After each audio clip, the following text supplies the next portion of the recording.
LAC पर चीन के साथ हुई झड़प के बाद विपक्ष ने केंद्र सरकार की घेराबंदी तेज कर दी तो बीजेपी ने राहुल गांधी के बयान के बहाने जबरदस्त पलटवार किया। एक दिन पहले राहुल ने सेना पर जिस तरह की टिप्पणी की, उस पर केंद्र सरकार को भी हमले का मौका मिल गया है। लेकिन केंद्र और कांग्रेस के बीच में जारी आरोप प्रत्यारोप के बीच में केंद्रीय मंत्री किरेन रिजिजू ने एक फोटो ट्वीट कर दी जिसमें वो तवांग में भारतीय सैनिकों के बीच नजर आए। इस तस्वीर को मान लिया गया कि रिजिजू वहां पहुंचे जहां चीन के सैनिकों ने घुसपैठ की कोशिश की थी और भारत के बहादुर जवानों ने अपने पराक्रम से उन्हें पीछे हटाने को मजबूर कर दिया था। तस्वीर में किरेन रिजिजू ने जवानों से मुलाकात करते और उनका हौसला बढ़ाते दिखे। इस तस्वीर के साथ रिजिजू ने तवांग के यांगसे के सुरक्षित होने की वजह वीर जवानों को बताया। लेकिन शाम तक कांग्रेस ने इस तस्वीर के पुरानी होने का दावा कर दिया। हालांकि इससे पहले रिजिजू ने ट्वीट पर राहुल के बयान की आलोचना की और आरोप लगाया कि राहुल न केवल भारतीय सेना बल्कि देश की छवि को भी नुकसान पहुंचा रहे हैं। रिजिजू ने राहुल गांधी को कांग्रेस की समस्या करार दिया। तो राहुल के बयान पर आपत्ति जताने वाले रिजिजू अकेले केंद्रीय मंत्री नहीं रहे हैं। कांग्रेस के पूर्व अध्यक्ष राहुल के बयान के बाद रक्षा मंत्री राजनाथ सिंह भी सामने आए और उनका अंदाज नसीहत देने वाला रहा। लेकिन उन्होंने अपनी बात सेना के शौर्य की प्रशंसा के साथ की। चाहे गलवान हो तो तावांग हो, मैं स्वयं ही पहले कल्पना नहीं कर सकता था कि क्या इस प्रकार का करिश्मा हमारी सेना कर सकती है। जितनी ही प्रशंसा की जाए वह कम है। इसके बाद राजनाथ ने दुनिया में भारत के बढ़ते कद और प्रतिष्ठा का जिक्र किया और फिर विपक्ष पर गलत बयानी से राजनीति करने का आरोप मढ़ दिया। हमने भी कभी किसी अपोजिशन के लीडर के इंटेंशन पर कभी क्वेश्चन मार्क नहीं लगाया। पॉलिसीज को लेकर हमने डिबेट किया।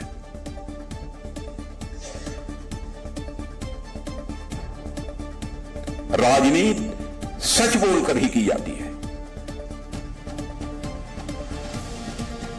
झूठ बोलकर लंबे समय तक राजनीति नहीं की जा सकती। इसके बाद रक्षा मंत्री ने राजनीति शब्द के मायने बताए और हमेशा सत्ता पक्ष पर सवाल उठाए जाने पर दुख जताया। वह पॉलिटिकल सिस्टम जो समाज को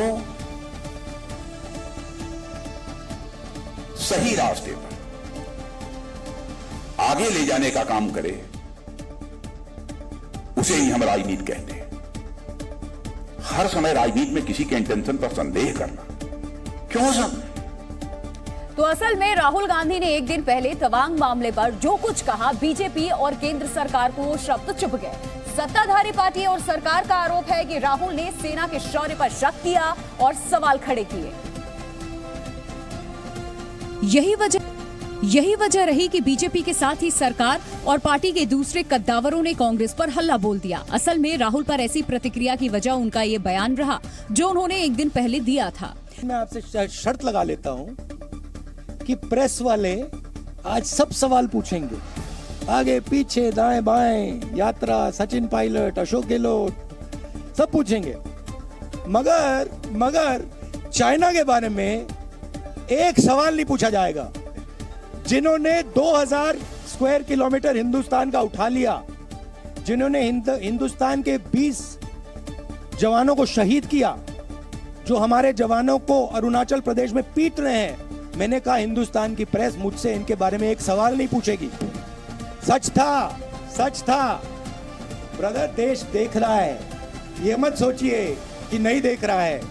राहुल के इस बयान में खास तौर पर अरुणाचल में जवानों के पिटने का आरोप सरकार और बीजेपी को बर्दाश्त नहीं हुई।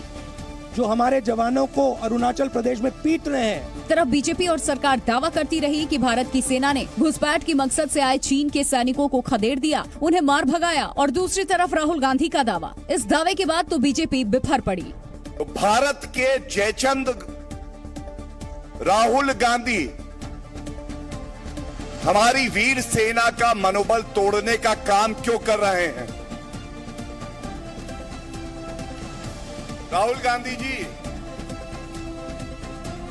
एक बात और याद रखिएगा,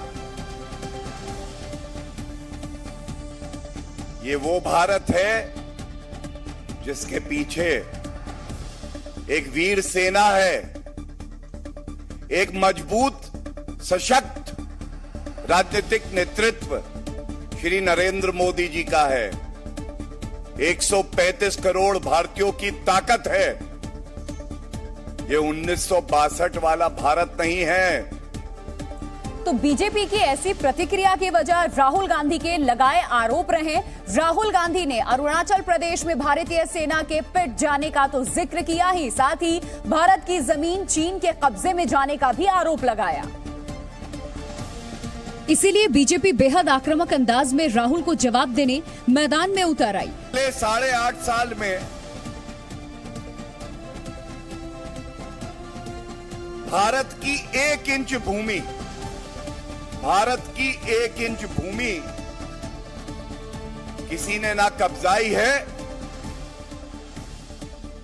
और ना किसी में ये हिम्मत है।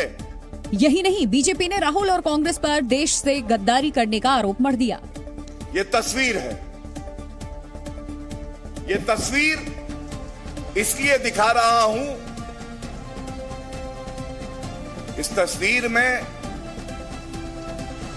देश से गद्दारी कौन कर रहा है दिखाई दे रहा है। कांग्रेस की सरकार थी, भारत का हित नहीं देख रहे थे। राहुल गांधी और सोनिया गांधी जी